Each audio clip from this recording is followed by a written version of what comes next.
না, আমি সকাল 9টা থেকে আমার মনে হয় গভর্নমেন্ট অফ ইন্ডিয়া যখন খবরও পাইনি তখন থেকে আমাদের অ্যাডমিনিস্ট্রেশন যথেষ্ট অ্যালার্ট ছিল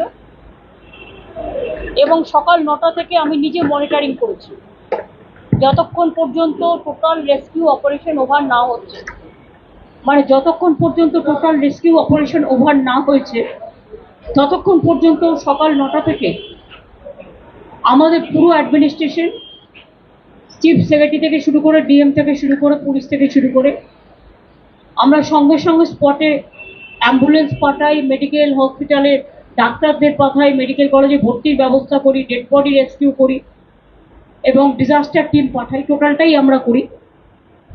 তারপরে আফটার অপারেশন আমি সকাল থেকেই চেষ্টা করছি ফ্লাইটের, কিন্তু ফ্লাইট পাইনি। আমি এত দুর্দশা ফ্লাইটের এটা জানতাম না যে একটা নর্থ বেঙ্গলে যেতে গেলে 12টা 40-এর ফ্লাইট সকালে বুক হয়ে গেছে, তারপর মাঝে একটা ফ্লাইটও নেই, অথচ আমরা ফুয়েল চার্জ ফ্রি করে দিয়েছিলাম। এবার আমি ভাববো তার কারণ হচ্ছে গ্রোথ নাম্বার 1 থাকবে, আমাদের এখান থেকে ফ্লাইটে সব তেল নেবে বিনা পয়সায়, সারা ভারতবর্ষ সারা পৃথিবী ঘুরে বেড়াবে, আর কলকাতার ফ্লাইটগুলো তুলে নেবে, নর্থ বেঙ্গল যাওয়ার ফ্লাইট তুলে নেবে, একটা যাতায়াতের পর্যন্ত জায়গা নেই। আর আমাদের সরকারি যেটা আমরা জয়েন্ট ভেঞ্চারে চালাই সেটাও আমাদের না বলে চলে গেছে বাইরে, নেই, কেউ নেই। সুতরাং অনেক চেষ্টা করার পরে আমরা বেলা 12টা নাগাদ ইন্ডিগোতে বুক করি এবং সেখানেও আরেকটা মিস ইনফরমেশন আমাদের দেওয়া হয়েছিল, এয়ার ইন্ডিয়া আছে, পরে বলেছে বলো টিকিট পাওয়া যাচ্ছে না। আমি জানি না কি চলছে দেশে, অ্যাডমিনিস্ট্রেশনটা যদি এত ল্যাক অফ নেগলিজেন্স, এত ল্যাক অফ নিউসেন্স হয়, নিউসেন্স মিনস নেগলিজেন্স। রেলে বারবার অ্যাক্সিডেন্ট, আপনারা জানেন এর আগে পুরীতে যেটা হলো সেটাও আমি গিয়েছিলাম, এখনো ওখানে মনে হয় প্রচুর ডেড বডি পড়ে গেছে যাদের কোনো আইডেন্টিফিকেশন হয়নি, হয়তো এক রেটে পুড়িয়ে দেবে, অথচ যাদের গেল তাদের গেল।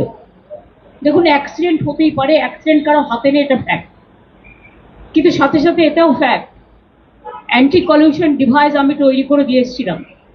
এই যত দেখছেন কলকাতা মেট্রো থেকে শুরু করে বেহালা থেকে শুরু করে যত নতুন মেট্রো, যত এবার এই যে গঙ্গা কি যেন বন্দে গঙ্গা টঙ্গার কিসব নাম দিয়ে যেন চালাচ্ছে বন্দে ভারত, এটা দুরন্ত একমাত্র স্পিড আপ হয়েছিল আফটার রাজধানী।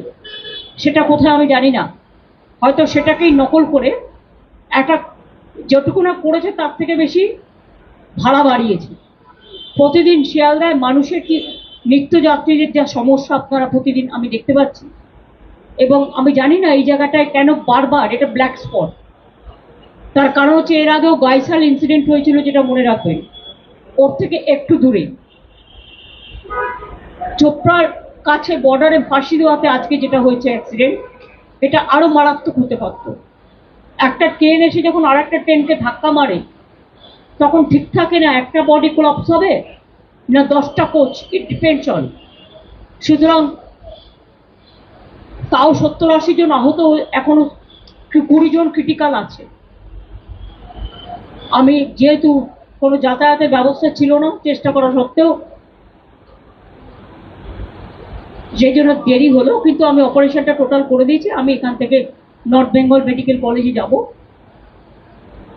চোপড়ায় যেখানে সব কাজ হয়ে গেছে, নতুন করে আমি আর যাচ্ছি না। আমি সকালবেলায় ওখানকার এমএলএ হামিদুলকে ফোন করেছিলাম, ওদের আজকে বকরি ঈদ আছে, আমি মুবারকও জানিয়েছি, সঙ্গে সঙ্গে স্পটে যেতেও বলেছিলাম, ও নিশ্চয়ই টেক কেয়ার করেছে, বাদ বাকি প্রশাসনও করেছে। আমি নর্থ বেঙ্গল মেডিকেল কলেজটা করব, করে আমি তারপরে রাতে আমি শিলিগুড়িতে নিশ্চয়ই থাকছি না, কারণ আমি একটু কুচবিহার চলে যাবো ডাইরেক্ট, কারণ কালকে আমার দুটো কাজ আছে, আমি ওটা করে তারপরে আবার কাল সন্ধ্যের পরে ফিরে আসবো। এইটুকু প্রোগ্রাম।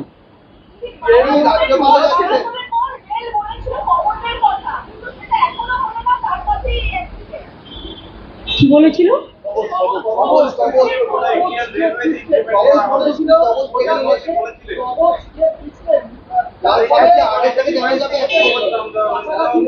এই শুনুন, অ্যান্টি কলিউশন ডিভাইস নামটাই অ্যান্টি কলিউশন ডিভাইস, ওরা কিসের কি নাম দেবে তা আমার দেখার দরকার নেই।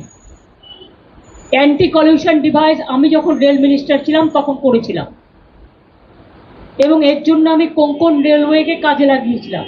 মুম্বাইতে, গোয়াতে, আমি নিজে মাডগাঁওতে গেছিলাম।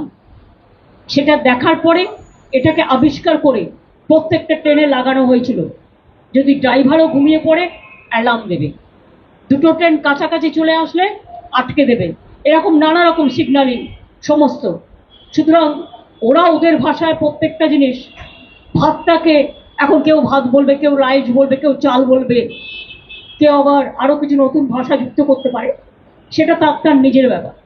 বল আগে মানুষের রক্ষা কবচ, তারপরে এই সমস্ত নানা রকম কথা বলবেন। রেলে একটা শ্রী ছিল, আজকে তো আমি অনেককে শুনেছি, এটা ক্রিটিসিজম নয়, এটা একান্তই প্যাসেঞ্জার অ্যামিনিটিস এত কমে গেছে যে যাত্রী নাইট জার্নি করে, এমনকি যেগুলো স্লিপার কোচ, এমন বিছানা দেওয়া হয় শুতে, তাতে নানা রকম ডার্টি থিংস থাকে, বাথরুমগুলো পর্যন্ত ক্লিয়ার করা হয় না। Food quality also became very bad. আর এখন আর বলবো রেল ডিপার্টমেন্টও নেই, ওই ডিপার্টমেন্ট মানে ইয়াও হয় ওয়াও হয়। এখন তো আর রেলে বাজেট নিয়ে উঠিয়ে দিয়েছে, রেল মিনিস্ট্রিটা আছে, কিন্তু রেলের সেই আগের যে মাধুর্য সেটাকে নষ্ট করে দিয়েছে। সুতরাং rail have become totally parentless. Only you can see railway at the time of inauguration, so many talking points and so many beautification of words, and just like it's a fashion, but they don't take care about the passenger amenity. I'm sorry, I worked as a railway worker, so I know the things. Even they are not taking care for the railway officials, railway engineers, railway technical staff, safety security officials, and the workers also. They are also in problem. Their old pension is been withdrawn, whatever I have seen through the newspaper. But totally, I am totally with the railway employees and railway officials. They are trying their best, but this government is careful only to take so many measures about the election, how to go for hacking, how to go for manipulation, how to go for rig the election, and if the number one is the party to it.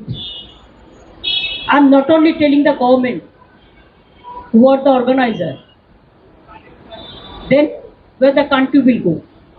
Is it not the mockery?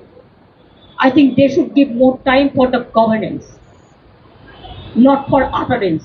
Thank you so much.